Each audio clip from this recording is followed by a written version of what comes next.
कभी कभी कुछ घटनाएं होती है जो इतनी डरावनी और दर्दनाक होती है ना कि जब आप सामने वाले को सुनाने बैठते हैं तो वो विश्वास ही नहीं करना चाहता कि ऐसी कोई घटना किसी के साथ घट सकती है।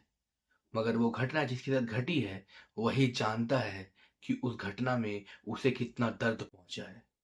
ऐसी है हमारी आज की ये घटना। और इस घटना में एक ऐसी एंटिटी का जिक्र है जिसके बारे में कुछ चुनिंदा लोग ही जानते होंगे। वो एंटिटी का नाम है हरुआ। क्या आपको इस एंटिटी के बारे में पता है? तो कमेंट में ज़रूर लिखें।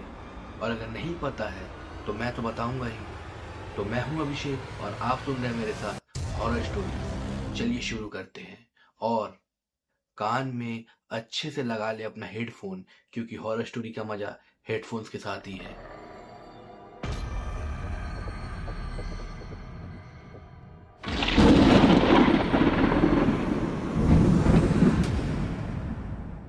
मेरा नाम सुरेश है और ये घटना मेरे साथ करीब 1990 के दशक में घटी थी। तब मैं एक प्राइवेट कंपनी के लिए ट्रक चलाया करता था। और ये घटना इतनी पुरानी हो चुकी है कि आज भी उसकी धुंधली यादें मुझे सोने नहीं देती।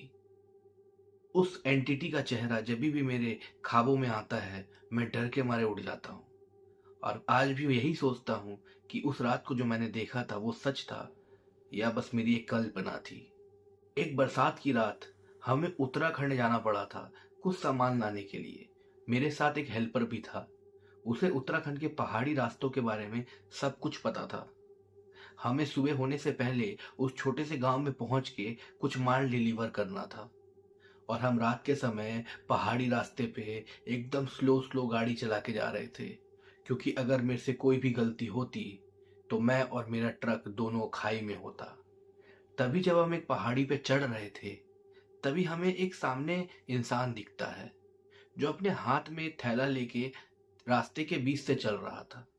जैसे ही उसे दिखता है कि हमारा ट्रक वहां से आ रहा है, वो रास्ते के साइड में होता है और हमें हाथ दिखाने लगता है लिफ्ट के लिए। मैं अपने ट्रक को उसके सामने जाके रोकता हूँ और उससे पूछता हूँ, क्या भाई आपको कहाँ जाना है? वो मुझे बोलता है कि उसका गांव सामने ही है। अगर वो यहाँ से स्ट्रेट 10 मिनट के लिए अगर मेरे ट्रक में चढ़ जाएगा तो अपने गांव जल्दी पहुंच जाएगा। रात का समय है, उसकी लास्ट सवारी उससे मिस हो गई है। तो मैं उसे अपने ट्रक में चढ़ा लेता हूँ और हम लोग ट्रक में बातें करते हुए जाने लगते हैं। वो मुसाफिर अपने गांव के बारे में, ये पहाड़ी इलाकों के बारे में बातचीत करने लगता है। सुन के बहुत ही अच्छा लग रहा था। रात के करीब 12:30 बज चुके थे। पहाड़ी इलाका होने के कारण थोड़ा डर का माहौल बना हुआ था, मगर मुझे ऐसे माहौल में गाड़ी चलाने में बहुत ही मजा आता था। हल्की हल्की बारिश हो रही थी और हेडलाइट से वो बारिश जब टकरा रही थी तो बहुत ही सुंदर लग रही थी। रास्तों में बहुत ही तीखे तीखे मोड़ आ रहे थे, इसीलिए मैं गाड़ी बहुत ही संभल के चला रहा था। बारिश की रात को पहाड़ी रास्तों पे गाड़ी चलाना बहुत ही ज्यादा रिस्की हो जाता है। तभी जब हम पहाड़ से थोड़ा नीचे की तरफ आ रहे थे मुझे एक औरत दिखती है जो अपना हाथ हिला के हमारे ट्रक को रोकने की कोशिश कर रही थी। वो औरत करीब हमसे 10 मीटर या 20 मीटर दूर होगी। उसने हरे रंग की साड़ी पहनी थी।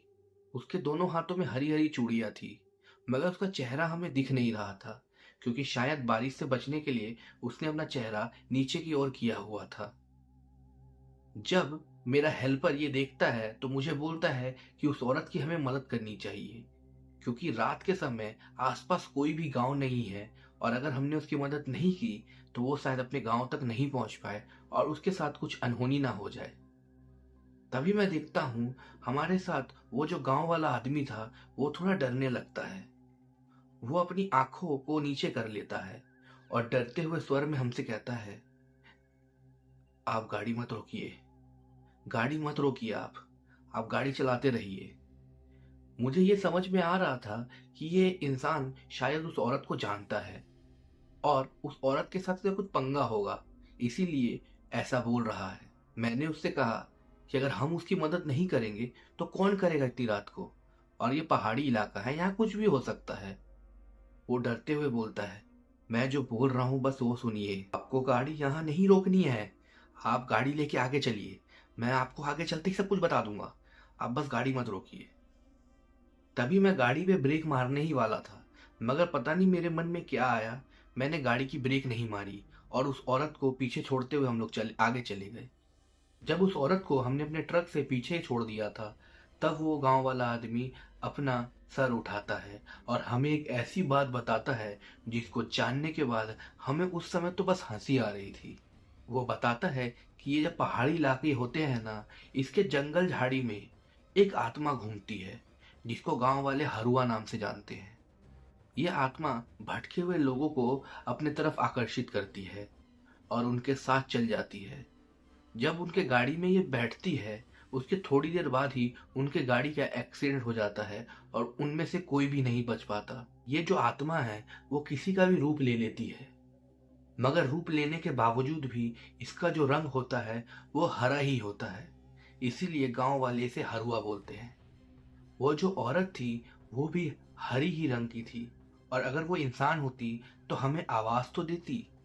ये सुन के मेरे को भी कुछ अजीब सा लगा कि हाँ, अगर वो इंसान होती तो वो हमें आवाज तो देती, मगर उसने हमें आवाज नहीं दी थी। यही बात करते करते हम ट्रक से उसके गांव तक पहुंच जाते हैं और उसके गांव पे पहुंचते ही हम उसे नीचे उतारते हैं। वो हमें धन्यवाद बोल के चला जाता है और हम भी अपने मंजिल की ओर चल जाते हैं। इस घटना को बीते करीब 8 से 9 महीने हो चुके हैं।